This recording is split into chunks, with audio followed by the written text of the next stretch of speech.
Je vous salue au nom puissant du Seigneur Jésus-Christ.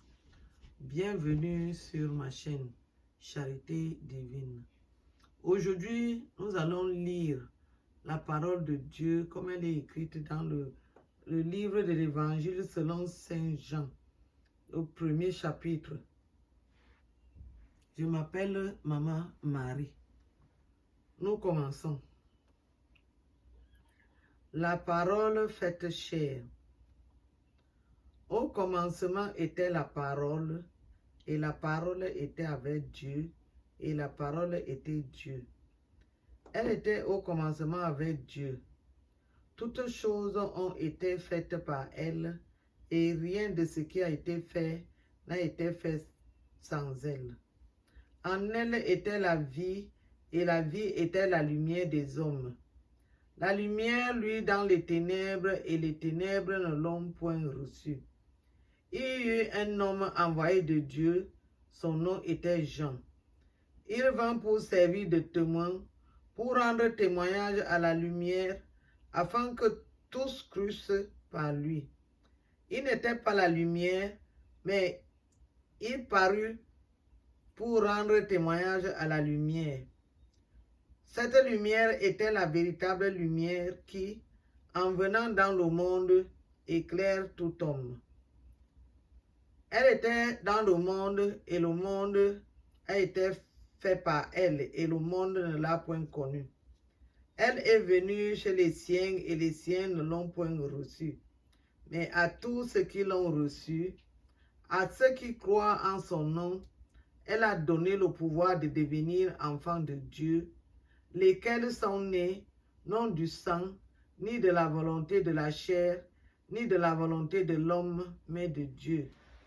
Et la parole a été faite chair, et elle a habité parmi nous, pleine de grâce et de vérité. Et nous avons contemplé sa gloire, une gloire comme la gloire du Fils unique venu du Père.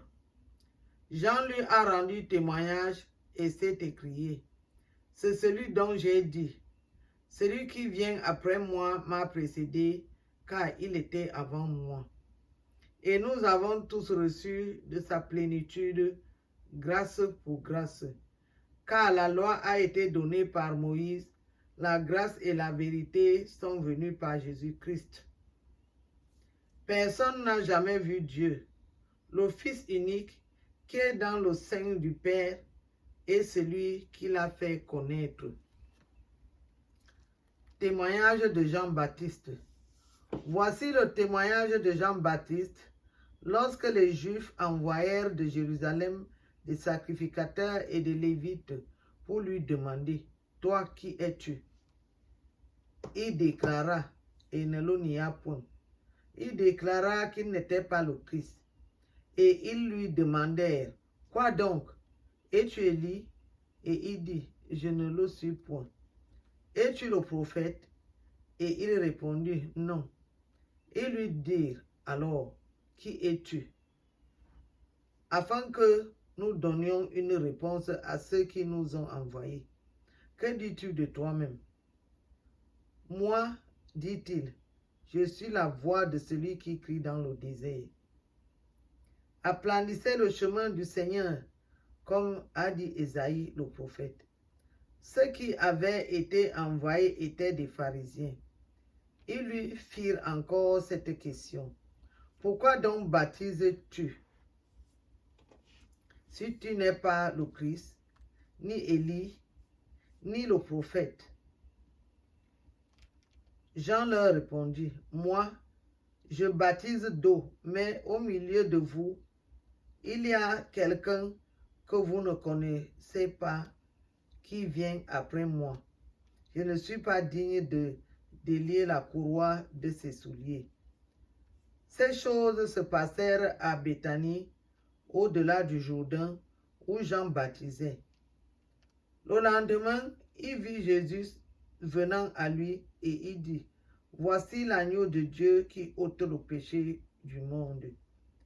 C'est celui dont j'ai dit: après moi vient un homme qui m'a précédé, car il était avant moi. Je ne le connaissais pas, mais C'est afin qu'il fût manifesté à Israël que je suis venu baptiser d'eau. Jean rendit ce témoignage. J'ai vu l'Esprit descendre du ciel comme une colombe et s'arrêter sur lui. Je ne le connaissais pas, mais celui qui m'a envoyé baptiser d'eau, celui-là m'a dit, celui sur qui tu verras l'Esprit descendre et s'arrêter, c'est celui qui baptise du Saint-Esprit. Et j'ai vu et j'ai rendu témoignage qu'il est le Fils de Dieu. Les premiers disciples. Le lendemain, Jean était encore là avec 2 de ses disciples. Et ayant regardé Jésus qui passait, il dit, « Voilà l'agneau de Dieu. » Les 2 disciples l'entendirent prononcer ces paroles et ils suivirent Jésus. Jésus se retourna et voyant qu'ils le suivaient, il leur dit, « Que cherchez-vous » Ils lui répondirent, « Rabbi », ce qui signifie maître, « où demeures-tu » Venez, leur dit-il, et voyez. Ils allèrent et ils virent où il demeurait, et ils restèrent auprès de lui ce jour-là. C'était environ la 10e heure. André, frère de Simon-Pierre, était l'un des 2 qui avaient entendu les paroles de Jean et qui avaient suivi Jésus.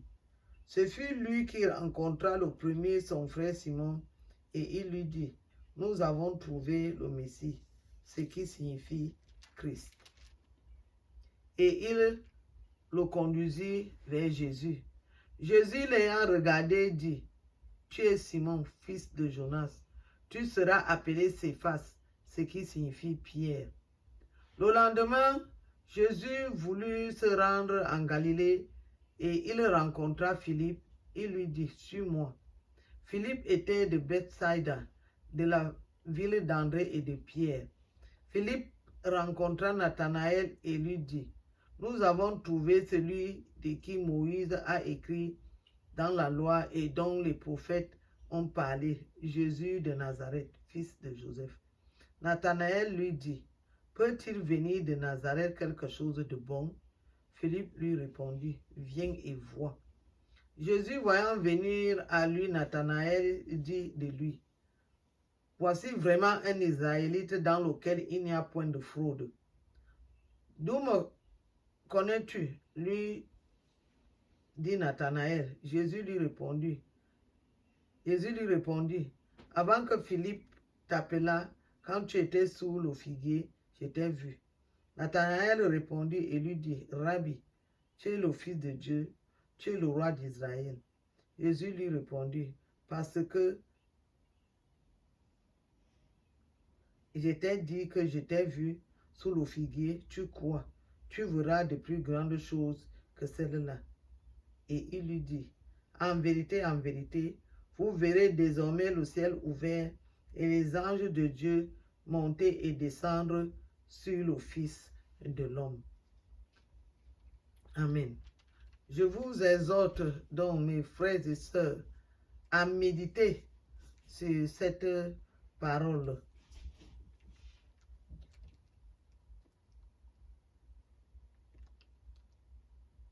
Le verset 22. Il lui dit alors, « Qui es-tu » afin que nous donnions une réponse à ceux qui nous ont envoyés. Que dis-tu de toi-même? Méditez sur cette parole. Les Juifs ont demandé à Jean, « Qui es-tu » Aujourd'hui, cette question est posée à toi. Toi, qui es-tu? Amen. Je vous remercie de m'avoir suivi jusqu'à la fin. Soyez bénis. Bye bye.